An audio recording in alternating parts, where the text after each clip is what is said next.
High বন্ধুরা, আজকে আমার রেসিপি হলো রুই মাছের কালিয়া। রুই মাছের কালিয়ার জন্য আমি কড়া বসিয়ে দিয়েছি। কড়াটা গরম হয়ে গেছে, এবার তেল দিয়ে দেবো। তেল দিয়ে দিয়েছি, তেলটা গরম হয়ে গেছে। এবার মাছটা দিয়ে দেবো।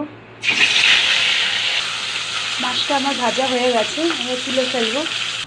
মাছের কালিয়ার জন্য আমি টমেটো বাটা, পেঁয়াজ বাটা, আদা রসুন আর কাঁচা লঙ্কা একসাথে বেটে নিয়েছি। পেঁয়াজ বাটা দিয়ে দিলাম।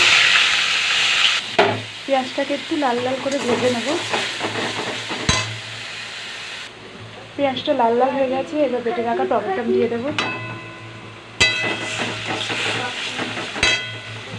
টমেটো দিয়ে দিয়েছি, এবার বেটে রাখা আদা রসুনটাও দিয়ে দেবো।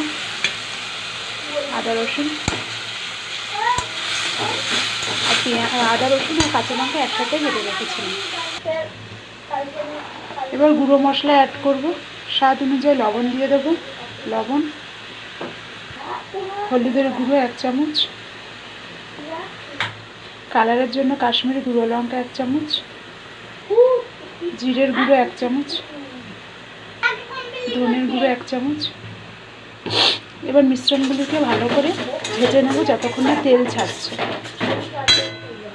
মশলাটা আমার ভাজা হয়ে গেছে, দেখুন তেল ছেড়ে দিয়েছে। এবার জল দিয়ে দেবো।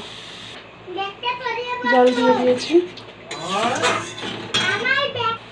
ঝোলটা ফুটে গেছে। এবার ভেজে রাখা মাছগুলো দিয়ে দেবো। রেসিপিটা আমার হয়ে গেছে। নামানোর আগে একটু গরম মশলা দিয়ে দেবো।